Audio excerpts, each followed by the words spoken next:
kau mati, kau akan lahir berkali-kali. Kalimat itu memang terdengar sangat sederhana, namun kalimat itu menjadi gema abadi dalam novel Laut Bercerita karya Ibu Leila Shalika Qudari. Assalamualaikum warahmatullahi wabarakatuh. Halo semuanya, perkenalkan saya Faira Kania Zahra, siswi yang sedang duduk di bangku kelas 8 di SMP Negeri 43 Surabaya. Hari ini saya akan berbagi tentang resensi yang sudah saya baca sebelumnya, yaitu tentang novel Laut Bercerita. Yuk sekarang kita cari tahu siapa penulisnya dan apa aja isi cerita yang terdapat di dalam novel ini. Penulisnya adalah Leila Shalika Qudari, yaitu seorang jurnalis dan juga penulis ternama di Indonesia. Ia dikenal lewat karya-karyanya yang seringkali mengandung nilai kemanusiaan, sosial, dan juga sejarah.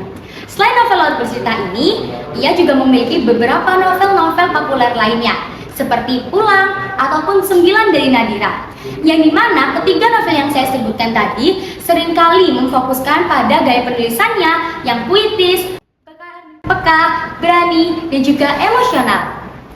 Nah, buku ini adalah salah satu buku terbaiknya yang pernah menjadi bestseller pertama di Indonesia. Buku ini mengisahkan tentang seorang mahasiswa yang juga aktivis pada saat era reformasi. Nah, pada buku ini yang terdapat tokoh utamanya yaitu Biru Laut Wibisono atau kerap disapa dengan Laut. Laut adalah seseorang pemuda yang seringkali bergabung dalam organisasi bawah tanah Winatra bersama teman-teman lainnya seperti Satria, Kinan, dan juga Alex. Nah, Laut ini sendiri adalah seorang anak dari wartawan dan memiliki adik perempuan bernama Asmara Jati yang sangat menyayanginya. Laut ini seringkali digambarkan sebagai seseorang yang berani tapi juga hangat, dan Laut ini dan teman-teman yang lainnya sedang mencari nilai-nilai demokrasi dan memperjuangkannya bersama teman-temannya. Nah, pada saat masa reformasi tersebut, Laut ini hidup dalam hidup yang sangat mengandung resiko tinggi, yang dimana Laut dan teman-temannya seringkali membuat buletin rahasia, membuat misi-misi rahasia, dan seringkali melakukan diskusi diam-diam untuk menghindari intelijen negara.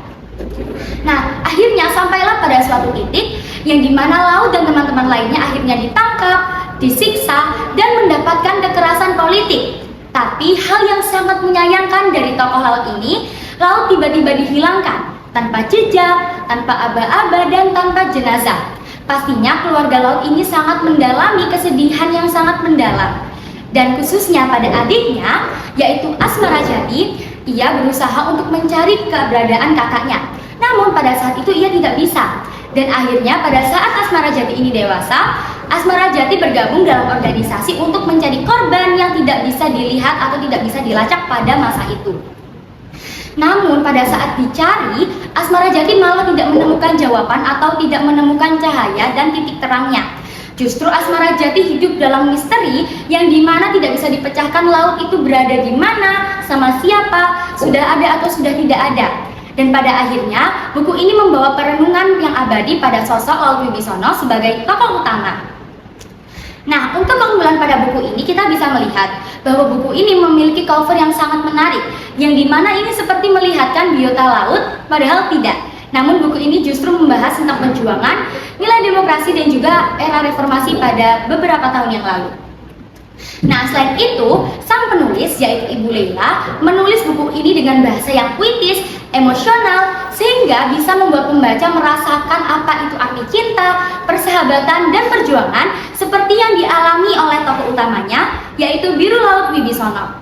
Dan selain itu, karakter-karakter yang digambarkan oleh sang penulis dalam novel ini juga sangat realistis dan juga nyata, yang dimana kita sebagai pembaca bisa merasakan langsung perjuangan, ketakutan, dan juga keberanian yang dilakukan oleh sang tokoh-tokoh yang terdapat di novel ini untuk memperjuangkan nilai-nilai demokrasi di Indonesia. Dan selain itu, sama halnya ya dengan buku-buku atau novel-novel lainnya, pastinya setiap buku itu memiliki kekurangan dan juga kelebihan.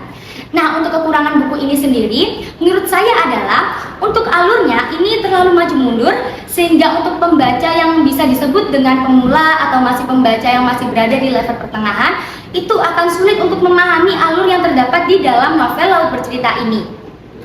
Dan selain itu, pada bagian awal, ia juga seringkali membahas tentang Apa sih era reformasi itu? Nah, menurut saya itu hanya terlalu banyak ya. Mungkin bisa ditekankan pada saat perjuangan sang tokoh utama ini.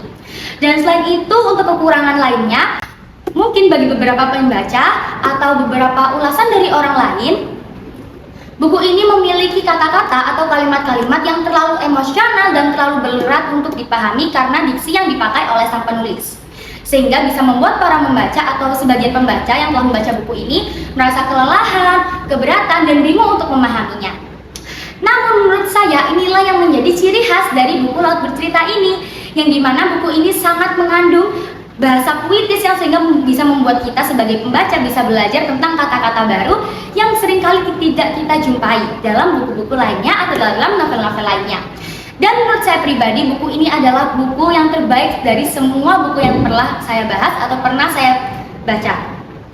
Karena di dalam buku ini kita bisa belajar tentang pelanggaran hak asasi manusia yang pernah terjadi di Indonesia. Dan buku ini juga mengajarkan kita tentang apa itu arti perjuangan, persahabatan, dan perlindungan keluarga yang diberikan kepada kita atau yang diberikan kepada tokoh utama, yaitu Biru Laut Wibisono pada saat biru laut itu menghilang secara tiba-tiba.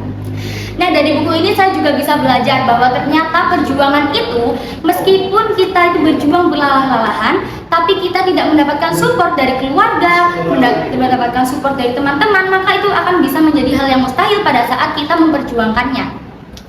Namun, dari buku ini saya juga bisa belajar, meskipun nilai sejarah ini dilupakan oleh orang-orang di sekitar kita, namun tidak akan bisa dilupakan begitu saja seperti halnya yang terdapat di dalam novel Laut Bercerita ini. Nah, buku ini sangat saya rekomendasikan untuk teman-teman semuanya yang sangat menyukai buku yang mengandung nilai sosial, kemanusiaan, ataupun sejarah yang mendalam di Indonesia. Karena buku ini pastinya ya, dalam sinopsisnya ini juga terbagi menjadi beberapa bab yang dimana kita juga bisa mendalaminya perlahan-lahan. Nah teman-teman, kalau teman-teman ingin membaca buku ini, langsung aja kalian bisa mencari di platform online, atau kalian juga bisa membaca dari e-book yang tersedia di Google atau di platform lainnya. Oke teman-teman, begitu aja video resensi dari saya yang sudah saya bagikan hari ini. Semoga bisa menginspirasi teman-teman semuanya untuk tetap berliterasi, untuk tetap membaca, dan untuk bisa membahas atau membuat novel seperti ini ya teman-teman. Jadi semoga dari video yang bisa saya bagikan ini bisa menginspirasi teman-teman semuanya. Oke, begitu saja video dari saya, Faira Kania Zahra, salah satu siswi dari SMP 43 Surabaya. Pamit undur diri dan sampai jumpa. Wassalamualaikum warahmatullahi wabarakatuh.